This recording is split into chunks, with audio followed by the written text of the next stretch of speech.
তো আমরা এখন শ্রীরাম জন্মভূমি অযোধ্যার দিকে যাচ্ছি। অলরেডি আমরা বেরিয়ে পড়েছি। তো দেখো এখন আমরা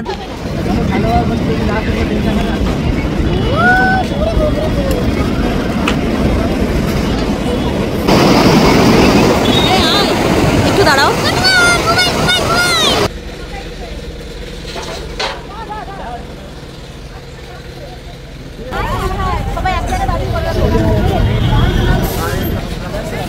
चल चल चल हो गया এই তো আছে আছে এই সোনা কোথায় আকাশের কাছে। अरे यार तुम तो हम नहीं करेंगे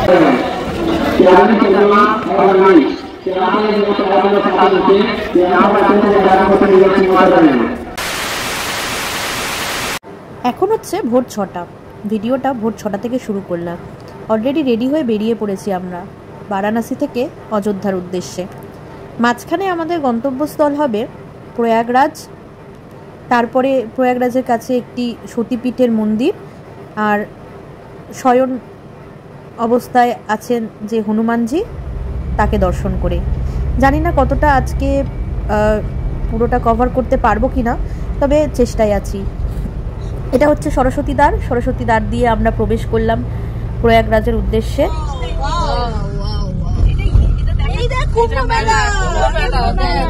এখানে চান করবো বলেছিলাম, সব ঘরের যে লাফানি শুরু করেছিস। আমার এত মায়ের ইচ্ছা ছিল রে চান করার। বাবুঘাটে গিয়ে চান করলেই হয়, তাহলে লোকে কুম্ভ মেলায় এসে চান করছে কিসের জন্য? আমি রাত্রিরে কথা তুলিনি। আরে করো না, তোমাকে কে বারণ করেছে? আমি আসলাম না তো জামা কাপড় এইটা পরে চান করে এইভাবেই চলে চলো। নিয়ে এলে দেখা বাবুঘাট আর এইটা ঠিক আছে। আমি গামছা পাগল নাকি এত দূর খরচা করে কুম্ভ মেলা চান করতে? হতো না না। হ্যাঁ ডায়লগটা তুই দিচ্ছিলিস রাত্রিরে, তোকে দেওয়াটা আমার উচিত ছিল, কিন্তু তখন আমি বলেছিলাম বলে কিছু বলিনি। দিতে ডায়লগ আমি বলেছিলাম বলে কিছু বলিনি তোকে। বাবুঘাটে গিয়ে চান করে দেবে, বাবুঘাটে চান করা আর এই চান করা কুম্ভমেলা, তাহলে এতগুলি লোক মানুষ খরচা করে আসতো না।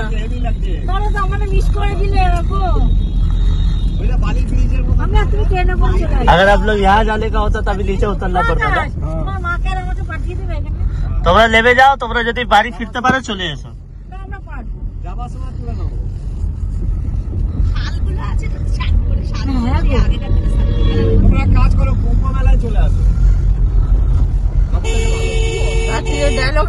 Hello friends, welcome back to my channel. আশা করছি তোমরা সবাই ভালো আছো আর আমরাও ভালো আছি। তো দেখতেই পাচ্ছ ভিডিওটা অলরেডি শুরু করে ফেলেছি। ধৈর্য ধরে ভিডিওটা দেখার সবার কাছে অনুরোধ রাখলাম। আশা করছি তোমাদের ভিডিওটা ভালো লাগবে। তোমরা সঙ্গে থাকো, ভালো থাকো। ভিডিও শেষে অবশ্যই কমেন্টস করে জানাতে ভুলবে না ভিডিওটা তোমাদের কেমন লাগলো। একবার চলবে 12 বছর বাদে বাদে হয় তো 12 সাল में एक बार लगता है। পুরো বেনারসের মতই ঘাট আমি দেখছিলাম কালকে।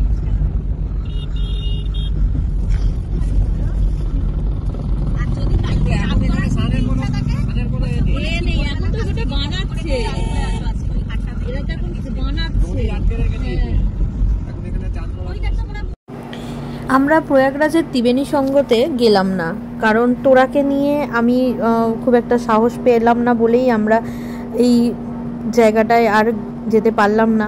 ব্রিজের ওপর থেকে যতটা দর্শন করতে পেরেছি এটাই আমাদের কাছে ভাগ্যের ব্যাপার।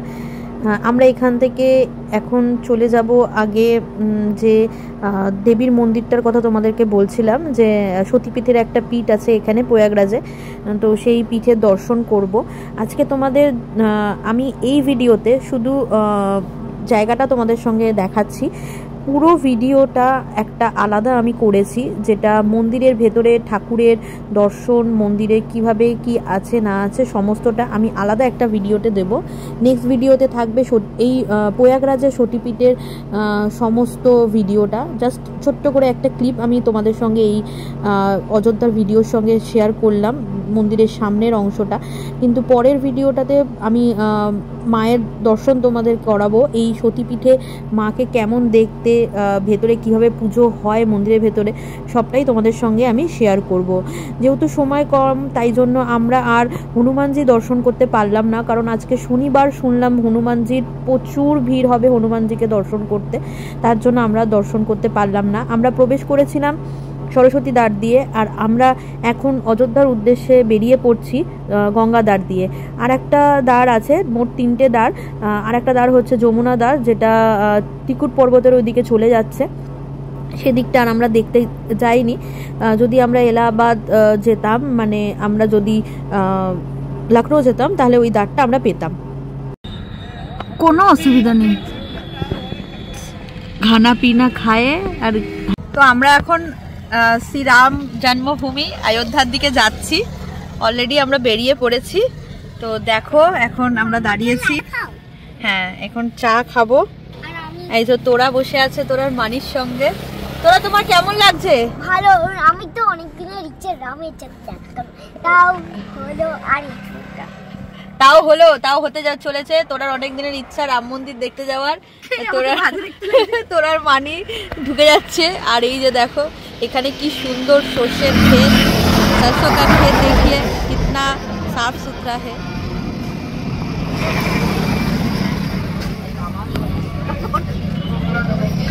কে দাঁড়িয়ে গেছে ফটো তুলতে? চায় খাচ্ছে। আগের দিন যখন আমরা গাড়িটা বুক করেছিলাম, আমরা ভেবেছিলাম একদিনেই হয়তো সমস্তটা আমরা কমপ্লিট করে নিতে পারবো। তবে বিশ্বাস করো রাস্তায় কিন্তু আমরা একদম সময় নষ্ট করিনি। যতটুকুনি দরকার ততটুকুনি আমরা দাঁড়িয়েছিলাম, তাতেও আমরা কভার করতে পারিনি, কারণ প্রচণ্ড কুয়াশা ছিল। গাড়ির ড্রাইভার দাদা সেভাবে চালাতে পারছিল না। একটা জায়গায় দাঁড়িয়েছিলাম, সেখানে আমরা ব্রেকফাস্ট করেছিলাম, তাও যতটা পেরেছি তাড়াতাড়ি খেয়েছি। আর তারপরে আমরা একটা জায়গায় দাঁড়িয়েছিলাম চা খাওয়ার জন্য। আর এইটা রাস্তার ধারে একটা জায়গায় আমরা ভুট্টা নেওয়ার জন্য দাঁড়িয়েছিলাম। তো একদম যতটা না হয় ততটাই আমরা দাঁড়ানোর চেষ্টা করেছি, সময় অযথা নষ্ট করিনি। তাতেও কিন্তু আমরা অনেক কিছু দেখতে পারিনি, কারণ কুয়াশার জন্য। এই সময়টা এত কুয়াশা থাকে না যে কিচ্ছু করাই যায় না। তো জোরে গাড়ি চালানো পারবে না, তাড়াহুড়ো করতে পারবে না। এইগুলো যে কোনো জায়গাতে, শুধু বাইরে বলে না, যে কোনো জায়গাতে এগুলো উচিত না। আর তার জন্যই আমরাও কোনো তাড়াহুড়ো করিনি। আমরা সতী মায়ের সতীপীঠটা দর্শন করেছি, আর এই চলে এলাম রাম মন্দিরের কাছে। এখানে আগে আমরা এসেছি। এই জায়গাটা হচ্ছে অযোধ্যার সরযূ নদীর তীরে। সরযূ নদী হলো ভারতের উত্তরপ্রদেশের এবং উত্তরাখণ্ড রাজ্য দুটির মধ্যে দিয়ে প্রবাহিত একটি নদী। বেদ এবং রামায়ণে উল্লেখিত এই নদীটির প্রাচীন তাৎপর্য রয়েছে অনেক। ভারতের বরাইচ জেলার করনালী বা ঘাগড়া এবং মহাকালী বা সারদা নদীর সঙ্গমস্থলে সরযূ নদীর উৎপত্তি হয়েছে। মহাকালী বা সারদা পশ্চিম ভারতে ও নেপালের মধ্যে সীমান্ত গঠন করেছে। শ্রীরাম জন্মভূমি অযোধ্যা এই সরযূ নদীর তীরেই অবস্থিত। কিছু মানচিত্র প্রস্তুতকারীদের মতে সরযূ নদী শুধুমাত্র নিম্ন ঘাগড়া নদী একটি অংশ মাত্র। রামনবমীর দিন, যেদিন রামের জন্মদিনের উৎসব উদযাপন করা হয়, হাজার হাজার লোক অযোধ্যার এই সরযূ নদীতে অবগমন করে।